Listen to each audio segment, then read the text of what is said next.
Yo, welcome to another episode of Optimize Your Body podcast. I've got two great guests on today. You're in for an absolute treat. Sammi and Nathan Jaeger are the co-hosts of the Date Forever podcast, and they're on a mission to empower couples to create thriving relationships. Because with better relationships, we can create a better world. Sammi and Nate fell in love as housemates and have now been married for over a decade. And they love sharing relationship insights from couples and experts on their show. Shout out Date Forever podcast. Awesome. You guys put some great content out there, but thanks for coming on. Really appreciate you jumping on today. It's really exciting to be on here. And we had the pleasure of interviewing you a few weeks ago and really excited to release that episode as well. Really enjoyed that. Really enjoyed it. Went deep on some stuff and we covered a lot of ground, didn't we, on that one? I loved it. Really enjoyed it. And it's just like a conversation as well. I love these kind of conversations because we got along well. There was good energy. There was good dynamics on that conversation, and they always turn out to be the best ones. So no pressure, guys. Yeah, you got to deliver from mine now. Yeah, that's it. Hey, and it's always great. Podcasters hanging out with podcasters. So I think we always get it, right? 100%, 100%. Tell the audience a bit more about how you kickstarted Date Forever podcast and where the idea came from. Do you want to take it? No, go for it. Okay. So Date Forever was born out of my quarter life crisis. Yeah, that's the truth, is that I resigned from a job, a very big job, that had formed a lot of my self-identity. And I found myself without that job. Well, I quit with no plan is the truth. And then Nathan and I went on a big Europe adventure, spent a couple of months having the best time.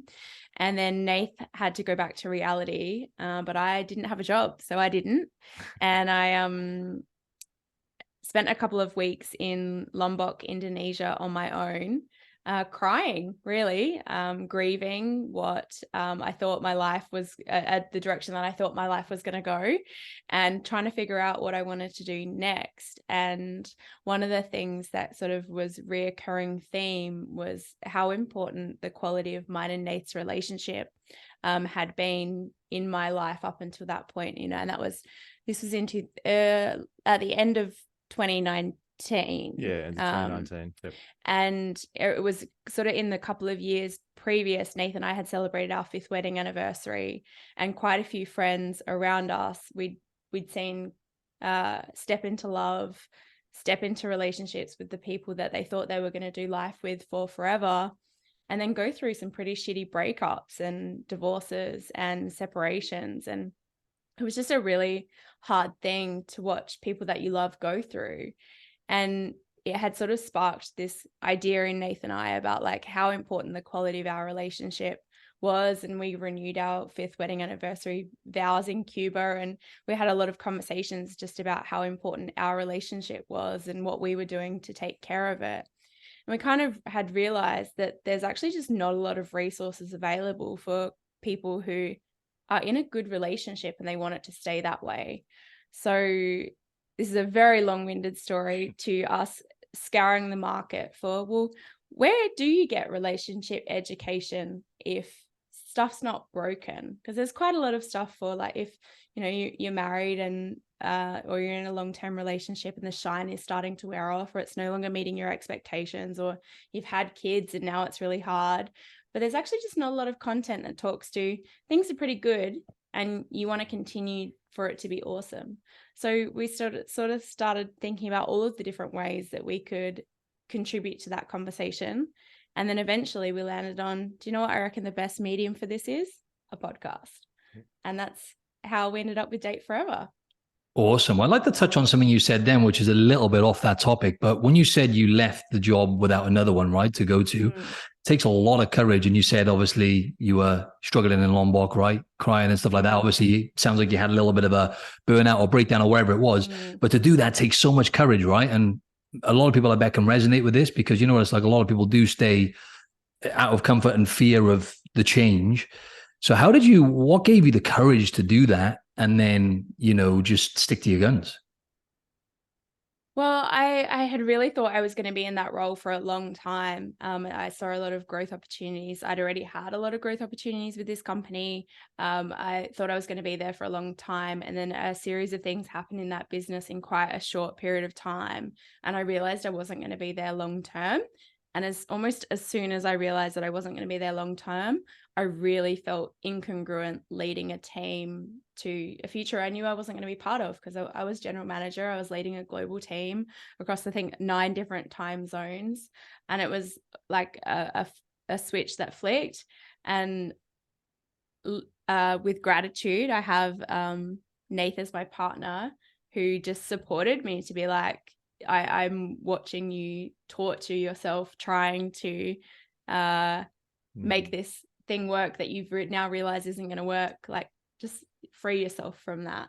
And I did. I jumped with no plan, and I picked up a couple of like freelancing projects for a couple of months. Then we went on this big trip, and then it came to a point where it was like, okay, Sammi, you have to figure out what you want to do now. And a big part of that was to have more conversations about relationships and how they impact the quality of our lives. And I think that was one of the like beautiful things about our relationship. And we've both gone through this in different stages of that too.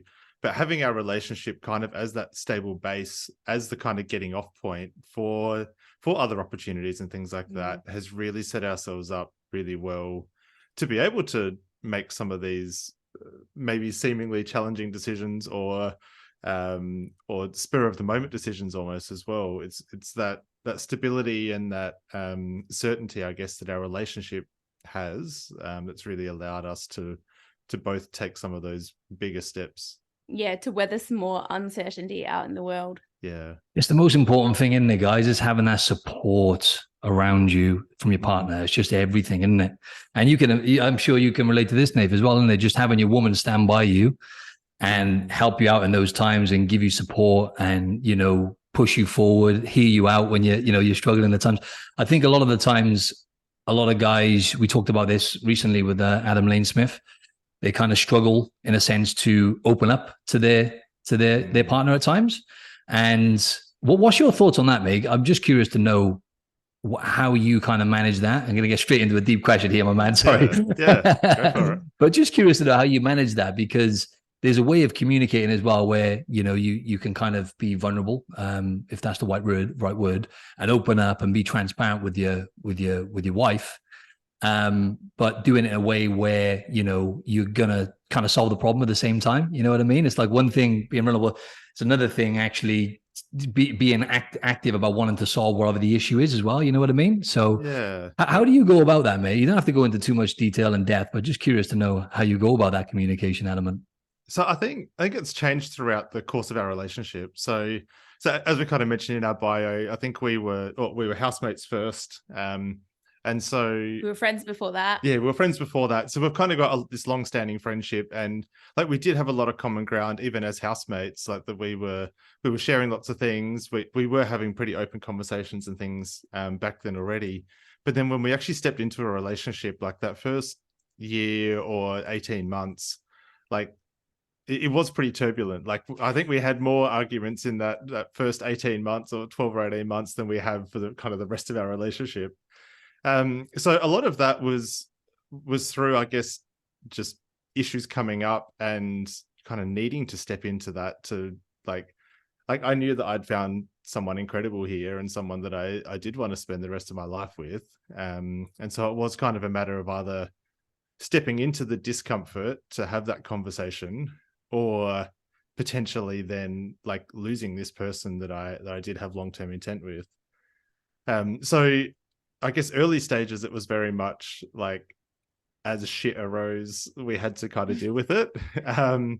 Whereas we've taken a bit more of a kind of proactive approach later in our relationship. And so we had a guest on our podcast who discussed this idea of having a weekly happy hour. And one of the items within this happy hour was to ask the question of, is there anything you would like me to apologize for this week? And so what this has really kind of done for us in our relationship is allowed us to have that safe space, that kind of time, a dedicated time in a week. Like we normally do it like out at a cafe or something as well, to kind of like break the environment that we're normally in. But it is asking that kind of vulnerable question, but knowing that you're in a safe space to be able to bring up maybe some of the things that have been bothering you this week, or that one little micro thing of, you left the washing in the washing machine for 4 days and it's now like stinking, and it's like, That's a real life example. yeah. He didn't That's just a real make life that one example. up. No, yeah. But I think what this has allowed is like that safe space to hear those, maybe those little grievances and things like that your partner does have, and to be able to nip them in the bud early. I think one of the worst things you can do is not bring these sorts of things up with your partner, and then these tiny little things that that might seem pretty trivial the first time that it happens, but the next time that it happens, it becomes a little bit bigger, and the next time it happens, it becomes a bit bigger again, and these literally turning like a mound into a mountain. And so the earlier you can kind of bring these things up, discuss them with your partner, say, oh, look, there was this little thing that you did that made me feel this way. How can we approach it differently, or something like that? So yeah, I guess having that safe space once a week has like been a game changer for us too. Awesome. I love that. And that's why there's nothing I like more. You okay there? You're not going to die on me? Yeah. Having a conversation. I was Okay, like trying Sammy's to right smother there. it, so- I thought Sammy was going to start crying then, because you were being, like so. No, I was smothering it. I didn't want to steal Nate's thunder. That's all good. No, but there's nothing I love more than people like you two who actually practice what you preach, though. I love that, because you guys live what you talk about on the podcast. And I've actually learned quite a lot from you guys already. And I think one thing I see anyway is people think, when you fall in love and you get married and stuff, and what I've seen anyway, just from people around me, it's like they get married and then it's almost like they stop with they don't treat it structured. Like the reality is a relationship takes work, right? And in my personal opinion, probably, my upbringing plays a part in this or whatever it is, but I find it harder, in terms of building a relationship than kind of anything else really, when it comes to even building the body and stuff like that, because there's so many different dynamics and there's so many different things you have to be aware of, and the communication has to be open. But then obviously, as you know, Nathan, when you communicate with a female as well, it's not the same as communicating with a guy, right? You've got to be, it's a completely different dynamic. So you guys, what I wanted to ask you firstly, what would you say? And again, we can edit this out. I'm gonna give you much notice here. We can edit this out if you're not comfortable. But I'm just curious to know what comes to mind in terms of the marriage now, because you guys have been married for over a decade, which is, incredible. What would you say, the biggest struggles are that come to mind? Because that is, that takes a lot to actually build something and keep it growing and keep it flourishing, after a decade. What's the biggest struggle that comes to mind that you guys have had to overcome? You don't need to edit this out. We'll roll with this one. Fantastic. I wasn't going to anyway. I was just trying to make you feel better. So I think there is like a handful of conflicts that reoccur for us. And if we're really honest about it, they are versions of the same thing. And the core of that is one of the things that I really love about Nath, but also the thing that drives me fucking the most insane. And that is Nath's perception of time and planning, and my desire for planning and long range. So in my ideal world would probably be pretty consistently planning 100 days ahead, and Nate's probably 1, maybe 2 days, not 100 days. Yeah. So our conflict generally is around my proactivity around wanting to plan, and Nate's more reactivity around wanting to plan our life. I think that just shows up in the most simple of things, like what are we eating this week and when, and who's going to cook it, and how are we going to get the ingredients into our house. But also like, hey, we're going to this wedding in 2 months. When are we going to book flights, accommodation, organize our outfits, take the stuff to the dry cleaning? It's the readiness. I've got a longer range and Nate's got a shorter range. And that's the thing that it causes the most conflict in our relationship. I loved what you said on the podcast, actually, when you guys went away and you work as a team, right? So you'll have like different roles essentially. So you can just streamline things and actually make the most of your time, of that time you do have available. Because when you're not, it's funny because I can relate to this, because I'm not, I can already tell I'm nowhere near as organized as Sammi. I can just tell you're on the ball. I can tell how professional you are with everything you've done. There's another level. There's levels to this game, Nate. You know what I mean? But my girlfriend is not organized, and I am. She's not. I wouldn't say she's unorganized. She's got her shit together, but she's not very organized, whereas I am more organized. But would you agree that sometimes having that kind of balance, I know it can be a bit extreme sometimes, having that balance and having different, I guess, skills and strengths can also be a good thing as well, though? Or would you say it's never a good thing, Sammi, in that case with the organization? No, I do. She's like, not in this case. No, I think it's a really good thing. And that's why I say that it's one of the things that I love most about Nathan is he has a much stronger ability to stay present.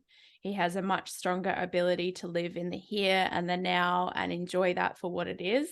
I struggle with that a lot more, and I'm thinking about what's next. How can I make this or better? How can I make this better? So it would be insane if we had two of me. Like, it would be crazy if we had but I can also recognize in myself, like, why do I want that? And it's like, it's to meet that need for certainty, it's to meet that need for control, but I also have a really strong need for variety. And I work for myself. I work with multiple different clients. I have another business and a podcast because I want the variety and I want things to be different, but it's kind of balancing the structure allows me to have that as well. But yeah, I would say that that's the thing that we fight most about, or is the source of most conflict.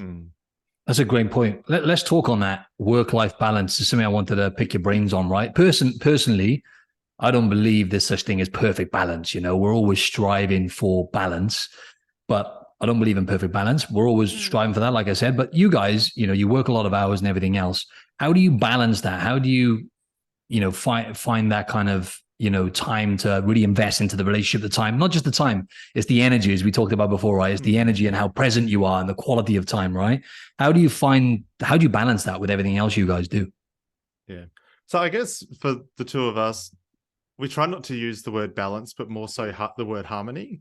Oh, yeah, I remember you saying that, actually. Yeah, I should have remembered that. because balance implies that it should be equal, right? Yeah. That they should sit on the scales and doesn't work like up. that. It's not like that. And so even within your relationship, like if you balance out the chores, it means, so I'm going to do the vacuuming and you're going to do the washing or something like, and it just doesn't work like that in reality. So what we kind of work for is harmony. And so I guess using the word harmony, it means you can kind of leverage each other's strengths. And if someone is really strong in one area and not so strong in the other one, then we can kind of share the load that way. Or if someone does happen to have a lighter week, a lighter work week one week, then we can take that kind of lion's share of doing some of the housework in that week. So I guess like Sammi and I both do work quite differently. So I have a kind of permanent full-time job. So I am predominantly 9 to 5, although working a 9-day fortnight at the moment. So that in itself, I guess, has moving to a 9-day fortnight has been a real game changer for us, because it has allowed us an extra day a week to be able to dedicate to some of our or to the podcast and to some of our goals, I guess, in life that we can kind of work on together. But then Sammi is much more flexible in the way of, or flexible and I don't know what the word is. Agile, yeah, in her working approach. And I guess I like just the way that my brain works. I do like a bit of structure around my work day. So I'll quite often stick to some fairly rigid work hours, whereas Sammi often hits her straps at 7 p.m. at night or 9 p.m. at night, and we'll just get into the zone and just want to keep working. And so we work around that with each other. If I can add to that, probably by no surprise based off the back of my previous answer, but it is with planning. We get a lot done and we achieve a lot because we plan for it. In November every year, we take 1 or 2 days to have what we call our annual game plan day. and we go through the year that was, what went well, what did we not do, what goals did we hit, what goals did we not hit, why, and then we set intentions for the year to come, and we use those 2 days to sort of check back in on our values, to check back in on our, like, what's our really big grand vision for our life together? What are we wanting to do in the next decade? What are the things that are on our vision board that we've achieved this year? What are the things that we still want to do? And then we set really clear goals for 8 different areas of our life for the next 12 months. And then we sort of reverse engineer that. So we very clear, like, we'll have the annual wall calendar up in our home. It goes up in, about October, November for the following year. And it gets mapped out with, well, when are we going to take a holiday? When are we going to take breaks? When are the key public holidays? When are we having visitors? We don't live in the same state as our family. So when are we going to visit our family? What are the immovable things that we don't have influence over, like other people's weddings, key milestone birthdays that we really want to go to, conferences or events or concerts and things that we want to attend, that we have, those things are happening on that day. We can't change that. So that all goes in first, and then we work around it. And like I said, we check in on our values, and we do the things that are important to us, and we get things done because we say no to things. I think that's something that's a hard truth, is we get a lot done because we say no to some stuff. And sometimes that's not always easy to do. That's the hardest thing, I would say. I think that's where a lot of people come undone. And I'm guilty of this at times. That's hard, isn't it?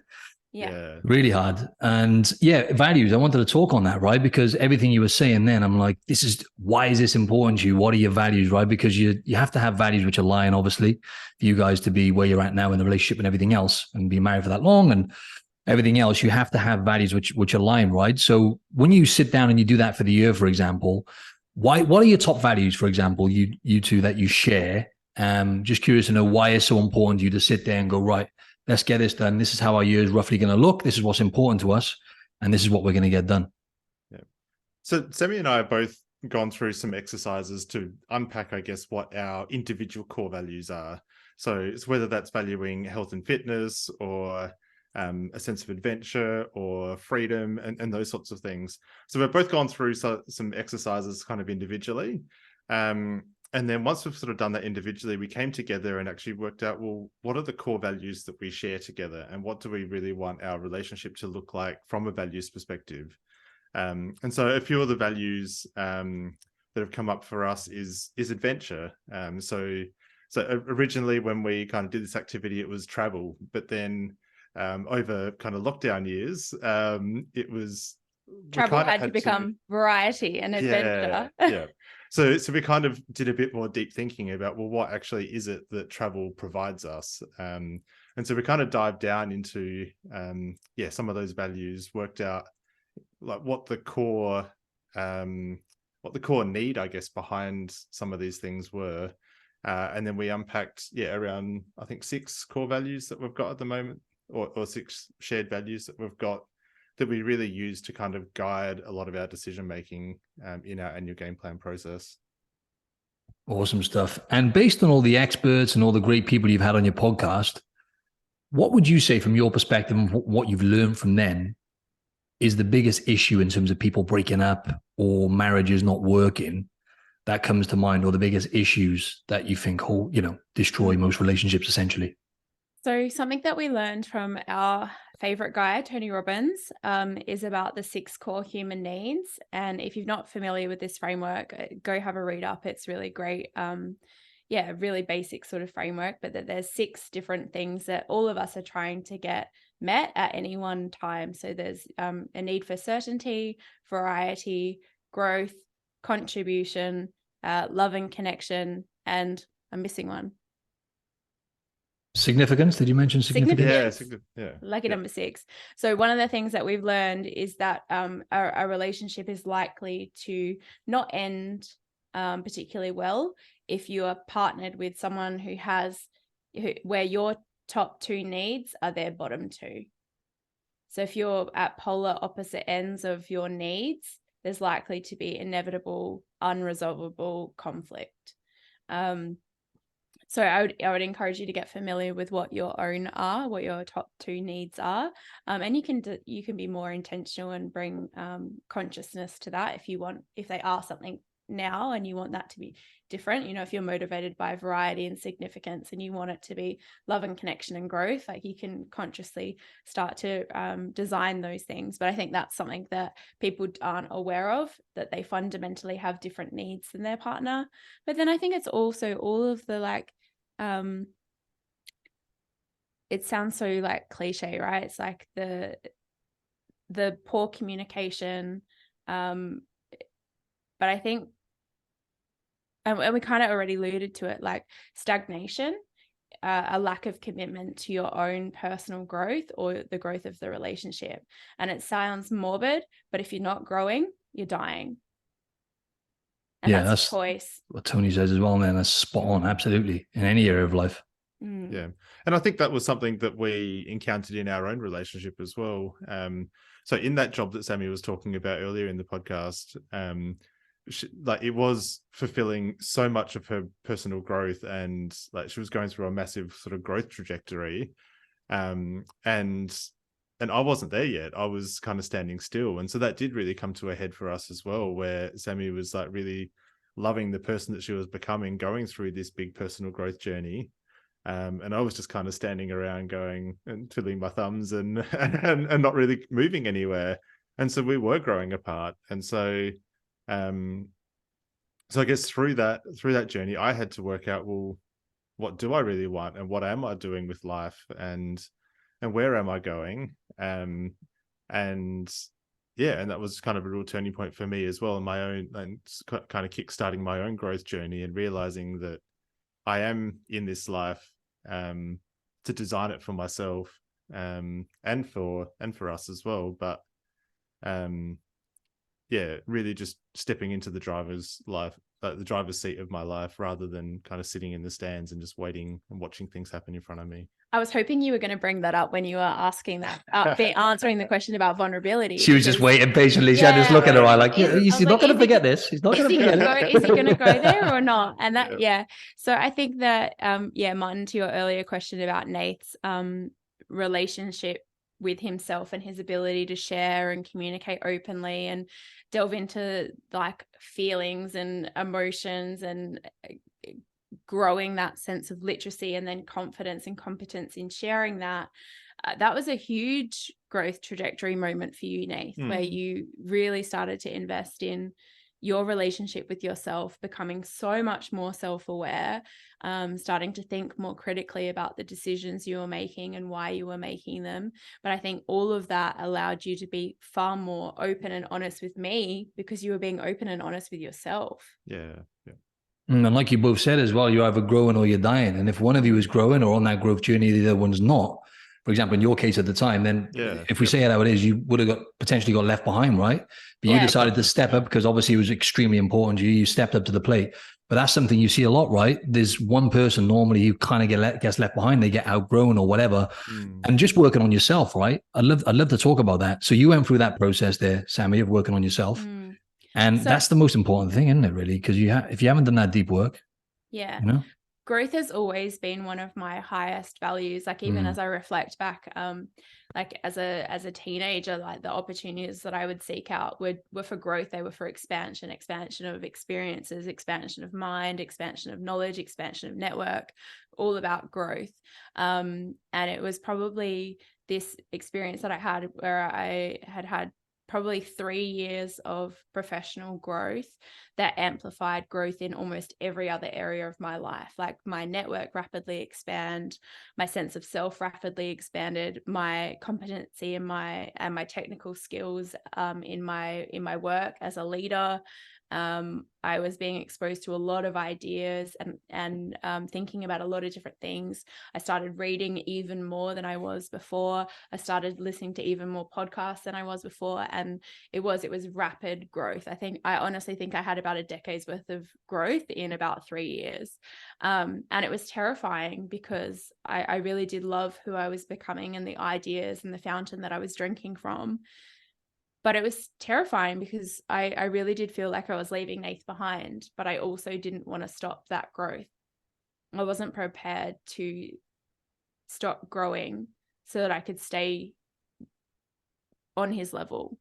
And I could feel the wedge of the triangle getting wider and wider. And it was really scary. And it did come to a head where it was, I need you to get on board, or I don't know what's going to happen. And that's scary because you're my person. And I know you have it in you.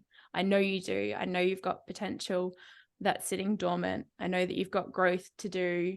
I know that you're going to get even better, but you've got to want to do it. I can't drag you through this. I can't carry you through this. And I don't want to carry you through this. How much did health play a part in that for you? Because I always say, health is really the home base, right? Without having your self-care, number one, something's going to give, right? You're just not going to be at your best. Simple as that. And that has that ripple effect then, for better or for worse, right? When you're taking care of yourself, everything else tends to level up. When you're not, things go down a bit, don't they? So how much of your... That's how I ended up a big crying mess in Lombok. Oh, go ahead. With my Tell us more. With my sense of self wrapped up in the job that I quit, was I had that realization while I was in Lombok that I was like, fuck, I don't know when the last time I took myself on a date really was. And in that sort of year or so previous, I'd done an injury running, and I'd stopped running, and I'd given up trying to heal that injury. I had stopped pole dancing. I had stopped dance classes overall. I had stopped a lot of the things that were good for my mind and my body that weren't necessarily so specifically linked to growth. There were things that I just let drop away. So I think I'm sure I don't really weigh myself that often, but I'm sure if I went back and weighed myself at that moment in time, it was probably one of the heavier moments of my life, especially after a couple months of Europe of croissants and France will take anyone out of the game, won't it? And all the good stuff. But yeah, I that was a really big part of me recommitting to my relationship with myself, and recommitting to movement being part of my relationship with myself, and not a nice to have, but this is a need to have. So, and I can't really talk to you and your health at that time, but I know that I was not well. Yeah, I definitely didn't have the same commitment to health that I did have a few years prior. A few years prior, I had set myself a goal, a really big fitness goal that I'd been working towards for 18 months or 2 years, and it achieved that goal, and it kind of kept up my same standards of my health and fitness. And you talking about Kokoda? Yeah. What is that exactly? Sorry. Hiking the Kokoda track. Oh, okay, I got you. Yeah. So that takes a lot of preparation, man. Yeah, a big 10-day hike. So, and I guess prior to that as well, I hadn't been looking after my body at all. And so I was starting from probably a -1 kind of position and tried to achieve his big fitness goal. So I'd put in a lot of effort, and it really been kind of nurturing and looking after my body in the lead up to that. And then once I kind of had achieved that goal, I did maintain it for a while, but then things just kind of started to slip. So I think for me, it was just a real kind of eye opener at that point in time as well, that it is really important to have some fitness goals up ahead of you and something to kind of strive for and something to look forward to, because it can very easily just become, or you slip back into your kind of lower kind of more mundane kind of habits of I won't go to the gym today, or I won't do this thing today. I'll skip that. I'm not quite feeling up to it or whatever. And it is very easy to kind of, drop those standards when you broken. Yeah. It's so much harder. Oh, so hard to get it back, isn't it? It is 100%. 100%. It's like a bike, in it. When you cycle in, you get that momentum. You're just cruising. When when you fall off the bike, got to get back up and get the momentum back. But personal standards and non-negotiables. You mentioned movement. I've heard you mention that a few times actually. What are your non-negotiables? But I'm curious to know, and if they differ at all when it comes to your personal standards to keep you both at your best. I love that you asked this, because a coach friend of mine asked me this question maybe I don't know, 2 months ago. And the day she asked me, it like stumped me. I was like, I know I've got them, but what are they? I don't know. And I give you guys, I just for the audience, I give these guys zero preparation before this interview. I just bombarded you with questions. So she asked me this question, and I was like, I came home and I was like, Nathan, my friend asked me this question today, and then we had a big conversation about it. And then when we had the conversation, we were like, do you know what? We should do a podcast episode on this. So we recently dropped an episode about this exact thing, our non-negotiable. So do you want to go first? No, go for it. Yeah. Okay. But yeah, if you want the deep dive, go and check out that episode anyway. But yeah, we'll give you the quick little rundown now. Yeah, of our non-negotiables. So I probably not by no surprise that I have more than Nath with my strong desire to have lists. Give me 1 sec. I'll pull it up.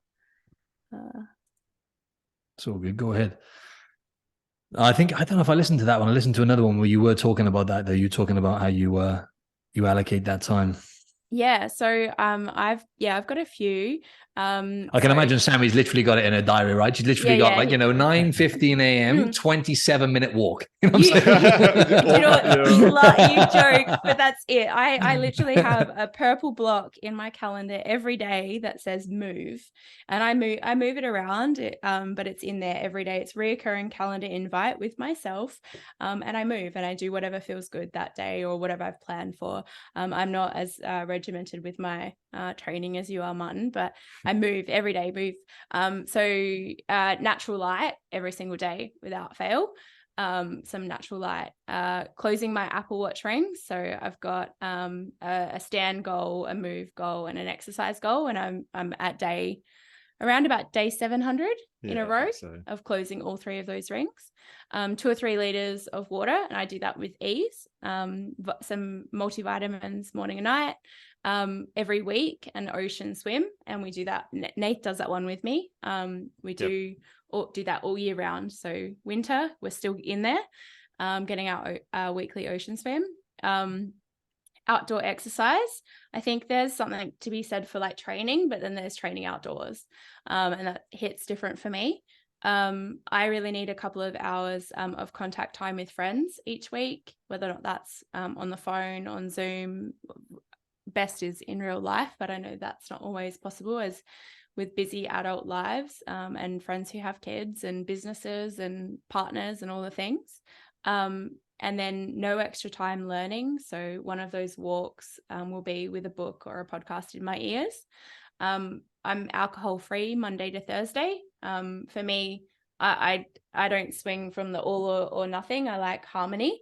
So my fueled up life, my really good relationship with me and my wellness and my body is saying yes to burgers and booze some of the time, but knowing when to say no. But that's part of self-care. Let me just touch on that quickly. And I say that to my audience and to my clients a lot. Part of self-care is actually saying yes at times. People always think, I got to be disciplined. No, that's not sustainable. Yeah. Sometimes it's nourishing. If you're having a social event or something as well, if you're going to eat out with friends or have a few drinks, that's actually part of your self-care at times, right? So everything's a trade-off. Yeah. And then I read 2 books a month. Generally, I really like personal development books, so I read a lot of that, and I like reading biographies of cool people who have done cool things. I work with a coach almost all of the time. What type of coach? It depends. And then some monthly accountability calls, and then non-negotiable chiropractic. I see someone who is the best in the business, I reckon, after I shopped around for a very long time to find a great one, who I see probably about every 3 or 4 weeks. Awesome. And just for the audience as well, you live in my old spot right near Coogee Beach. It's a beautiful place. And when you were saying that then outdoors, we got no excuse. It's one of the best places in the world in my eyes to be outdoors doing your thing. Because I lived there for like 4 years, right? Now I live in obviously Bondi Junction. It's not the same. The outdoors there right on your doorstep. And I don't think people understand. And I was doing the same thing as well. I go all through the winter, the cold water dips. But doing that, I mean, obviously it gets harder in the winter, but it's beautiful, right? When the sun on this kind of day, when the sun's out and it's cold, you get in there, you feel phenomenal afterwards. It's a great vibe. Amazing. It's like food for the soul. But I think also when the weather is rubbish, there's been a few times where we've kind of the weather's been rubbish the whole week, and it's got to a Sunday afternoon, and we're like, all right, we've got to muscle up and do this. We're getting in. And getting in the ocean when it is rainy and wet and cold and stuff outside, and getting out, you do still feel alive. Like you actually, I feel like some of those ones have been like, it's setting that standard with yourself that like, yes, I have high standards. I'm going to do this. I'm committed to it. Like, I'm going to do this rain, hail, or shine. And like, as beautiful as it is to do it on a nice winter's morning or something, while it is sunny, like I feel like that for yourself and like that kind of building that relationship with yourself, doing it when it is tough is almost better. That's the character building process, isn't it? That's the stuff you got to embrace. You know, some people struggle with. It's like when you're feeling uncomfortable, it's cold outside, you get a better reward afterwards as well. And it just makes you more resilient in all areas, right? Just simple stuff like that, doing stuff like that regular. When initially, when you get up and it's dark, you don't necessarily want to do it when it's freezing cold, right? But then you do it, you feel phenomenal afterwards. And I think this is the shift between like having the extrinsic motivation or the discipline, where it's like you've got to push yourself to do it. You got to push. I said I was going to do it, so I'm going to do it. I don't have that anymore. I have absolute 100% intrinsic motivation to get in that water. I don't think I've ever not wanted to do it. I've wanted the conditions to maybe be different, but I now want to do it. It's all pull energy from myself. I love that. Let's talk on that intrinsic motivation, because that is the key thing when it comes to discipline, right? Because I'm exactly the same. I'm sure you can relate to this as well, Nate. It doesn't feel like discipline anymore for me. It's just programmed in, like brushing my teeth. It's just like when I brush my teeth, I have to do that. I don't always necessarily want to do it instantly. It's like when I get out of bed in the morning, I don't always jump out of bed doing cartwheels, raring to go to the gym. Like I'm just like anyone else. I'm like, okay, you know, tired, whatever. But then it's that reward you get, right? You get that dopamine hit, endorphins, whatever it is. And you know then that you're just a better person. It's just like intuitive. It's like I'm better when I do this. And when you don't do it, I don't know about that. I know because you do it so regular now. That's when you notice. I mean, it never happens for me now, but like when I travel and stuff, obviously I'm not going to be cooking my own meals and stuff. When you take care of yourself and you stop or you're out of your routine, that's when you really notice then, don't you? Oh, wow. Actually, I get so much benefit out of that, you know, the way I live. Yeah, I don't really subscribe to the David Goggins approach to life. No, neither do I. If you haven't read his book, he's a Navy SEAL. I have. I've read them both. To be honest, I like him as a character, and I love his book, what he's been through and everything else, but I don't agree with any of his message on. It's just like 99.9% of people are not going to do that consistently, you know. And they're also not soldiers. Like that approach, Navy SEAL as well, as you say. Yeah, it's another level. Callous your mind at all costs, detach from your emotion, detach from your feeling. Like that's probably a perfect methodology for a soldier. It's probably exactly what they need to be able to do the work that they do. But I just don't really subscribe to that, like discipline, force, like lack of empathy or compassion for yourself. Like it was probably 2 years ago I committed to doing a 30-day yoga challenge. I know like that was one of my goals for the year, is like I want to have a 30-day consistent streak of doing at least 30 minutes of yoga. And the first time I attempted the challenge, I pulled something in my knee about day 17, and then I kept going for day 18 and 19, and it was maybe day 20 where I was like, hold on a second. I did this challenge because I wanted to be intentional about carving out time to nourish myself. And what was intended to be nourishment is now punishment. No, stop, reset, let it go, and start again when I'm healed, when I intrinsically want to do this and I'm not forcing myself. I think there's a really big mental shift between what give myself permission to do. 100%. And sometimes it's a smart thing to do, right? Just simply giving up. Like if you're running and you're getting all these pains. And to be honest, I love most of the stuff he talks about. And there's stuff that's stuck in my mind, which has been really helpful, stuff that he's talked about. But yeah, because, you know, pushing through all that pain, for example, when he's running, as you were saying, there is actually a time where you actually should quit. It's quite smart to like not go against your body sometimes as well, right? So it's that fine line, isn't it? While he systematically pushes away every person who's trying to love him. It's quite sad. I find David Goggins quite sad story, but lots of people love him. Lots of people love him. I never really thought of it like that, actually. Yeah, when you say it like that, he does actually push a lot of people away, doesn't he? In the pursuit of performance, I think why Why? Anyway, Nathan, tell us about your non-negotiables. Go down the David Goggins rabbit hole now. Yes, I've got a few different. I've got a few similar non-negotiables to Sammy, but also a few different ones as well. So I am an introvert at heart, I guess, and I do enjoy not at heart, in every part of your being. Design. And so I do like need to carve out some downtime for myself or some chill time. So one of the rituals that I have is after my kind of work day is having just like 20 minutes or half an hour of time for myself to have a coffee and just to kind of reset to set myself up for the evening. So that's one of the things that I do each day. Are you avoiding saying what else you have with your coffee because we're on a performance podcast? No, you can keep it 100. Don't worry. Go on, Nate. What do you have in the coffee? Whipped cream, six sugars. No, that ruins the coffee. No, I have something on the side. No, just a treat of some sort. That's all good, mate. No. And I always promote this message as well. You don't have to get, because people sometimes look at me and stuff like that. It's like, no, I always promote this anyway. That flexibility is key, right? So yeah, definitely. As long as you're not, there's a fine line between being flexible with it and then obviously getting sloppy. I think there's a fine line, right? I always talk about sloppiness being different, right?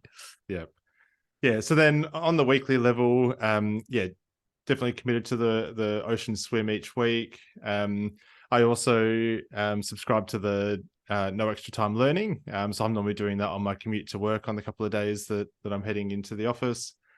And then committing to some dedicated kind of exercise each week as well. So whether that's playing AFL during the AFL season or in the off season, then kind of getting into my mountain biking and things like that. So it's kind of a good commitment for me. I also set myself a monthly step goal just for getting out and moving my body.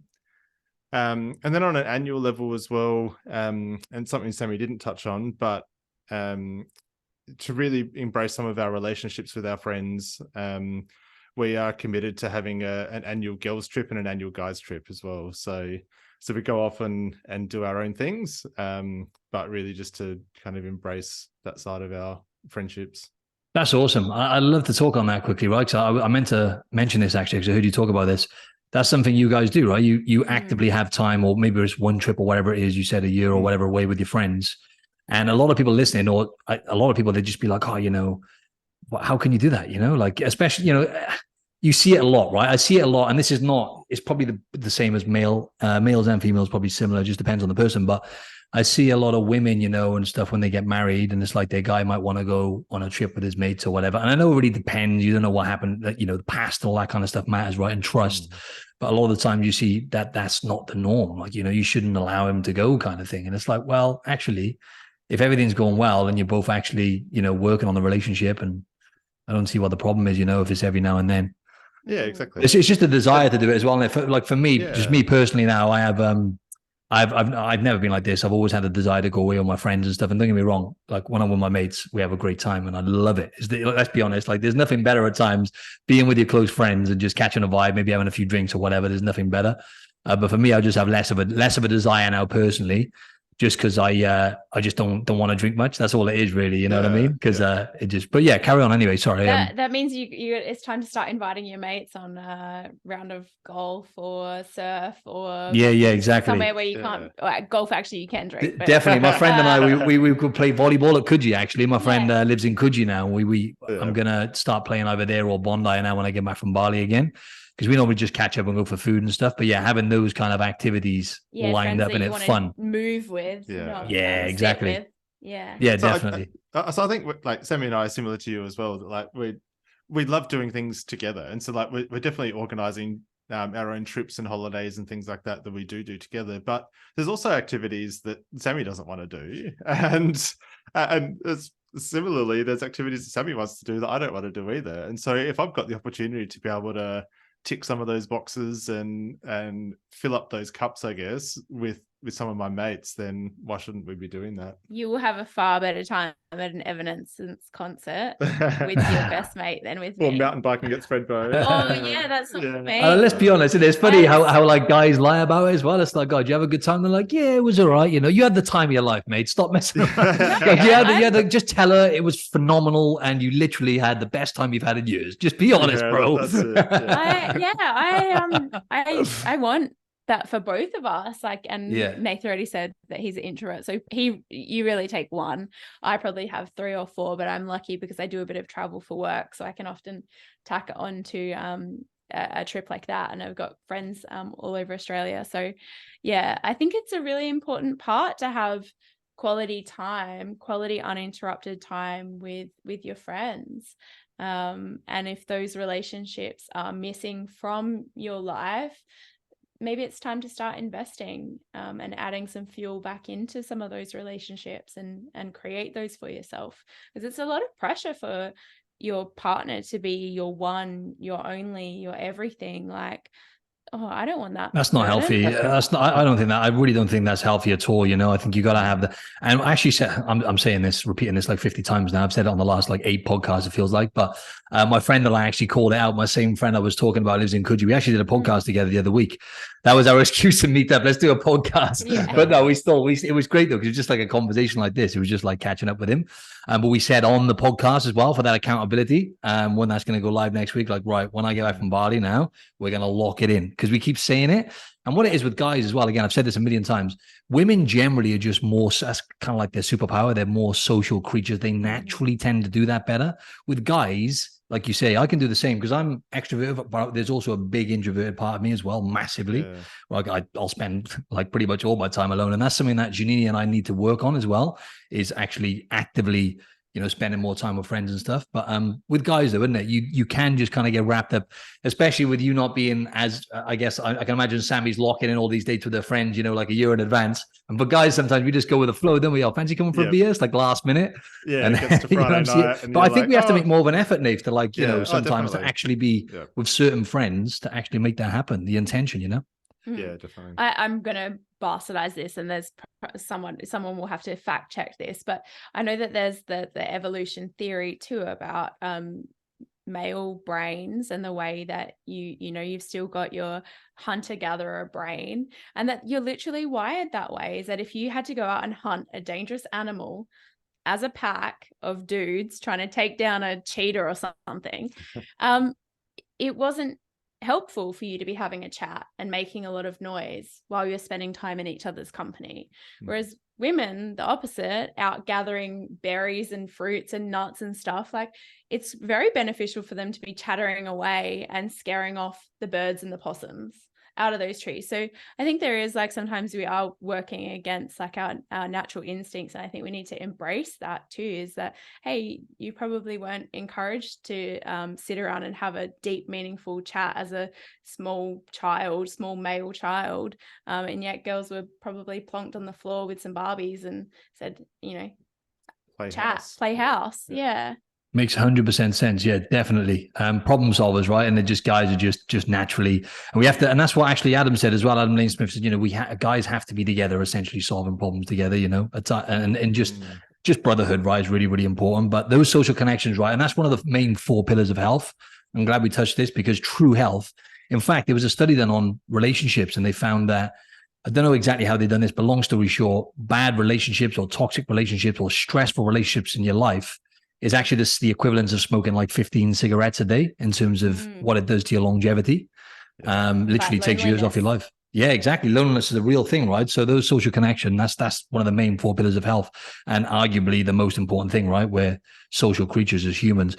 You guys are definitely qualified to answer this one, right? You've been married for over 10 years now, you know, happily married. You do what you need to do to keep working on it as well. I'd love you just to quickly, before I get into that one, in terms of your weekly check-ins, I really like this. Janine and I have just started doing it, not, you know, that structured, to be honest. We need to level it up. But you guys, I love some. Can you just share some of that? I know it was on a recent podcast, but how you do that every Sunday or whatever it is. Yeah. So I guess, as I touched on a little bit earlier, every Sunday we do have a weekly check-in chat. So we have a relatively structured kind of agenda. Well, it started off as a very structured kind of agenda of what we would run through each day or each week.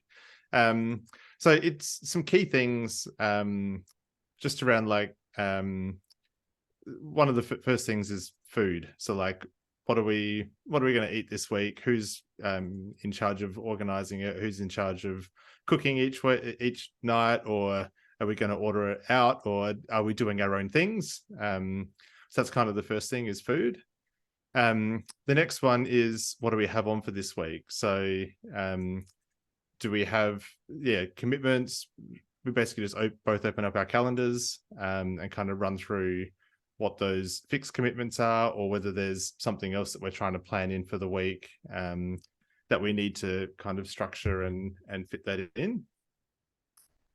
The next one is money. So just a quick little money check-in. So this can be as simple as just opening up your banking app and just checking that you've been paid, you've got the right amount of money in the right accounts, or also just checking in, like, do you have any bills and things like that need to be paid this week, or any kind of out of the ordinary expenses that might be coming up. So the next one is around appreciation. So really just asking your partner, like, is there anything that I've done this last week, or anything that you've done this last week that you'd like to be appreciated for?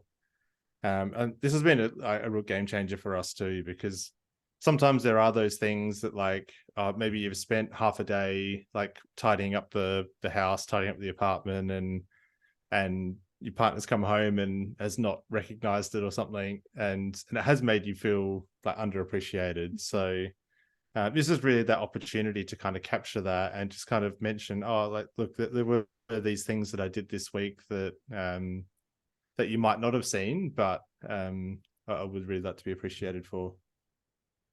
Awesome. Love it. Thanks for sharing that.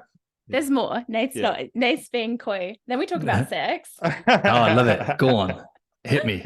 Yeah, so we talk now about, we're talking. yeah. Well, we do. And I think it's really important. And the more that you talk about it, the less kind of uncomfortable those conversations can be. What are we liking? What are we not liking? How are you feeling about your body? Like, this sounds, yes, me with my planning and my list, like, but what's your week like? Do you, is 3, 4, 5 times realistic this week? Like, what's maybe I'm embellishing a little bit. But like, what would we be happy with? How many times do we sexually want to try and connect this week? And what might that look like? And also, like, where am I at in my menstrual cycle? Like, how is that going to influence this part of our relationship in this upcoming week? And that's something that we've got way more in tune with and on the same page with over the last couple of years. And it's really simple. Just the period tracking app that I was using, we just logged into it on Nate's phone so that he could see it as well. And then it was like, oh, why didn't we do that like years ago? That would have made so much sense. So that's a big part of the conversation. And then just that, like, generally, like, how did you feel this week? Was it a good week? Was it a bad week? Is there anything that, like, has come up that we haven't had a chance to talk about? How connected do you feel to me? Like, did we have some good moments of connection? Did we actually manage to get some quality time with each other this week? Or have we just been present in each other's environment, but not truly present? And then what are the priorities for the next week? Is it your career? Is it, our romantic relationship? We've got date night. Is there a big house thing that we need to do? Like, have we got a rental inspection coming up? Do you have some medical appointments? Anything like that? Is there, have we got visitors? Is there something that we're doing for that, planning for the future? Is there anything that I can help you with? Is there anything that I can take off of your plate that would make your life easier? Or is there any area that you need me to step up? Or the opposite, the ask is like, can you please help me with ABC this week? And then we tend to look through our, like, household like distribution of tasks as well. So we've been using Eve Rodsky's Fair Play cards. It's a deck of cards. And there's about 100 of them, and each card represents common household tasks. And then it's just a visual card of like who's taking ownership of the laundry, the groceries, the cleaning, the dog, the car, whatever the things are. So we generally go through those cards and swap any back and forth that we don't do or don't have bandwidth for. And then the one that Nate mentioned earlier is like, is there anything you would like me to apologize for? Is there something that I did or didn't do this week? Is there something I did or didn't say this week that has left you wounded in some way that we can have the opportunity to proactively repair? Awesome stuff. So many gems in this episode for the audience. And just going to wrap this up now, guys. I really appreciate your time, and tell the audience where they can find you or anything else you wanted to mention, whether that's, I don't know, resources or anything at all, really. So you can find us both on Instagram. So my handle is Nath Jaeger. Yeah, and my home on the internet is probably Instagram as well. And I'm Sammi somewhere, Sammi with an I. And then you can find Date Forever, like our podcast, our show, on wherever you're listening to this one. And also you can just Google us, Date Forever, and we will come up. Yep. Awesome stuff. Half of the audience is in America anyway, so hopefully you get some of the American audience going over to listen now. But yeah, everyone check that out. It's a great podcast, some awesome content on there. I like the fact that it's real and authentic. And also there's just loads of just sound advice in there, and it's just keeping it real in terms of how you guys do it, really, isn't it? It's not like we like to get down to the overcomplicated. practical and tactical. Yeah, I so love it. We like to always have those one or two activities or things that you can implement straight away into your relationship to keep it fueled up. Yeah, but if anyone wants to slide into my DMs, I will send you a copy of the PDF of our happy hour agenda, so you can move through the questions and you can have a copy of that for free. Just our little gift. Just slide into my DMs. I think that's the best way to get it. Awesome. Thanks for your time, both. It was a great chat. Really enjoyed that. Thanks so much for having us.